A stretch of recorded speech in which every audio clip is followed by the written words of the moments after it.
Pozor, zákruta!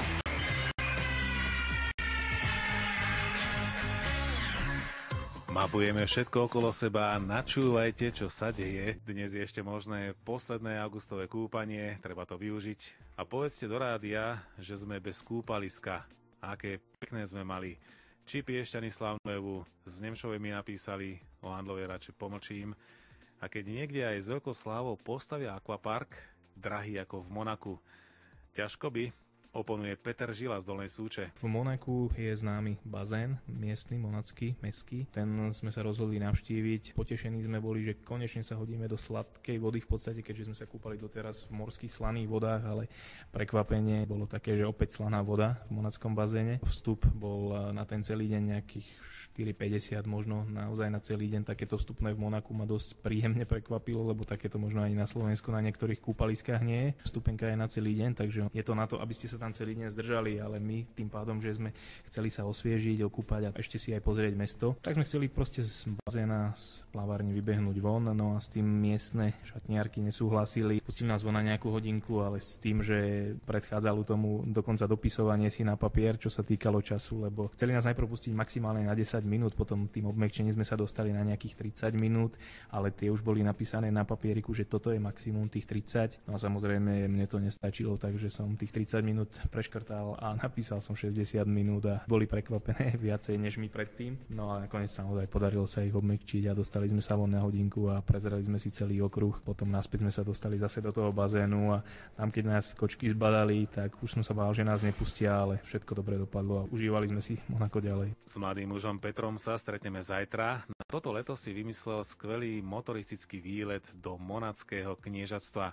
Prešiel si tam formulovú trať, absolvoval z Rally Monte Carlo slávny priesmik Col de Turini, Súčan pochodil automobilové múzea, Lamborghini, Pagani, Ferrari, Fiat v Turíne, tak nám zajtra o nich niečo povie.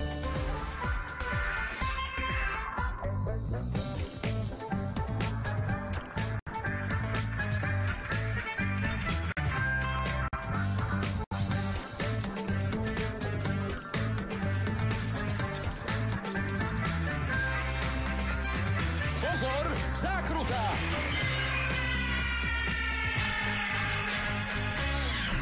Cestou cez Turín som si všímal dopravné značky a na jednej bolo, že Museo Nazionale del Automobili, čo znamenalo, že Národné múzeum aut sa tam nachádza a tam sme pochopili až vnútri, že čo to vlastne je. Staré, nové automobily, prototypy, história, budúcnosť, motoršport, Formula 1 a tak úžasné veci, ktoré v pokope asi už nie je niekde poblíž možné vidieť. Je to všetko prepojené nejakými interaktívnymi záležitosťami, takže odporúčam to navštíviť, pokiaľ by niekto bol v Turíne.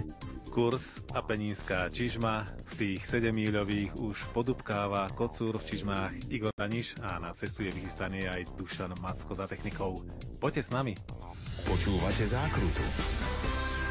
Toto je skutočný príbeh o jednom chalanovi, jeho aute a ich úžasnom výlete do sveta.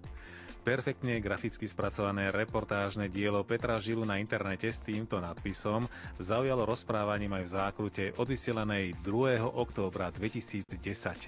Dokonca nám vtedy zatelefonovala natešená poslucháčka, že teraz už vie, čo dá manželovi k 40-ke, veľkému fanúšikovi motorizmu. Cestovanie ma baví a samozrejme ja auta to ide dokopy, takže vznikol z toho výlet na Nürburgring. S mojím súkromným Fiatom Punto ročník 96 bez problémov to absolvovalo. V podstate je to okruh možno, dá by sa povedať, najťažší na svete a bol to môj sen dostať sa tam. Prísť tam môže hocikto, hocikedy, otvorené 7 dní v týždni, keď človek príde pred vstupnú bránu, ide si kúpiť tiket na počet kôl, ktoré chce absolvovať. Existuje tam aj ročná permanentka, je to vlastne non-stop prístup počas celého roka. Nejak neskúmajú, aké máte auto, pokiaľ sa tam dostanete a trúfnete si ísť, tak vás pustia, priložíte len kartu, otvorí sa rampa, okruh je váš. Čas od 2010. pokročil ďalej a Peter Žila z Dolnej Súče si toto leto splnil ďalší sen.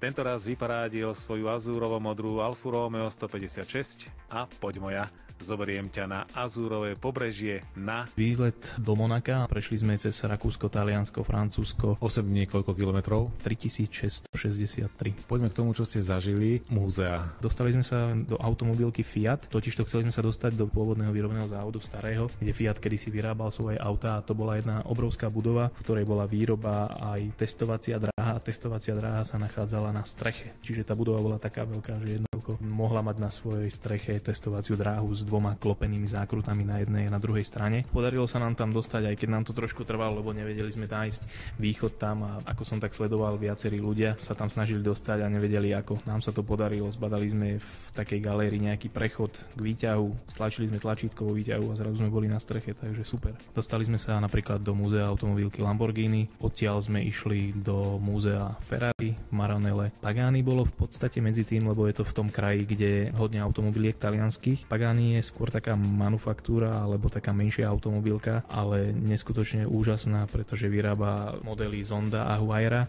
ktoré sú vrcholom automobilovej techniky a to sme zhliadli, ako sa vyrába karbon napríklad, alebo čalúnenie a podobné veci. Majiteľ Horacio Pagani je veľký detailista, takže mal tam vystavené rôzne diely, rôzne jeho výtvory. Pagani tým pádom, že je taká automobilka, že je to trošku špeciálnejšie, tak som moc neveril tomu, že sa tam dostaneme len tak, keď sa tam ukážeme, ale použil som taký štýl, že prichádzame z ďaleka, tak sa tam chceme dostať, proste chceme to vidieť, sme fanúšikovia, tak som obmekčil vlastne recepčnú, aby nás pustila a dostali sme sa do tohoto malého, veľkého sveta. Za všetko sa platí, ale sú aj veci, ktoré, aj keď máme peniaze, nedá sa. Bolo to v Lamborghini, tam je múzeum, ktoré sa dá absolvovať za nejakých, myslím, 13 eur prehliadka, ale existuje ešte aj druhá vstupenka, v ktorej je zahranuté za, myslím, 40 eur prehliadka automobilky samotnej, respektíve výroby, plus toho múzea. No ale tam sa nedalo dostať, pretože o to je taký veľký záujem, že to bolo vypredané minimálne na mesiac dopredu. Takže absolvovali sme len múzeum a automobilka bola momentálne nedostupná. Pokračujeme ďalej. 29-ročný Peter Žila z Dolnej Súče nám pred 3 rokmi s rozžiarenými očami porozprával o legendárnom modrom 6-kolesovom Tyrrelli so žltým pruhom, červenej relikráske Lancia Stratos či žltej legende menom Lamborghini Miura po absolvovaní expozície cestou na Nürburgring. Toto leto pobehal automobilové múzea Lamborghini, Pagani, Ferrari, Fiat počas 8-dňového výletu do Monackého kniežatstva a 3663 kilometroch za volantom Alfy 156. Mimochodom, to by nebola Talianka, aby nemala nejaké muchy. Ja som odchádzal na tento výlet s tým, že som si ako si tak pozabudol dať opraviť klimatizáciu v aute, takže po nejakých 1000 kilometroch, keď sme dorazili k Jadranskému moru, tak sa mi to vypomstilo ešte viacej, nakoľko mi odišiel ventilátor vetrania v aute. Takže odvtedy som ten prísun vzduchu už nemal taký dobrý a začalo mi byť poriadne teplo a najviac sa to asi prejavilo pri ceste pobrežím Stredozemného mora, kde už bolo so mnou tak zle, že som mal ako keby až úpal a bolo nutné zastavovať dosť často a tá únava, ktorá na mňa padala, bola proste z toho tepla, ani nie z tej cesty alebo niečoho podobného. Nakoniec som to nejak tak prežil, takže jednoznačne s funkčnou klímou do sveta. V mini cestopise Zákruty po talianskych automobilových múzeách, ktoré si s kamarátom v ďalšom aute zorganizovali a absolvovali, účinkoval Peter Žila z Dolnej Súče.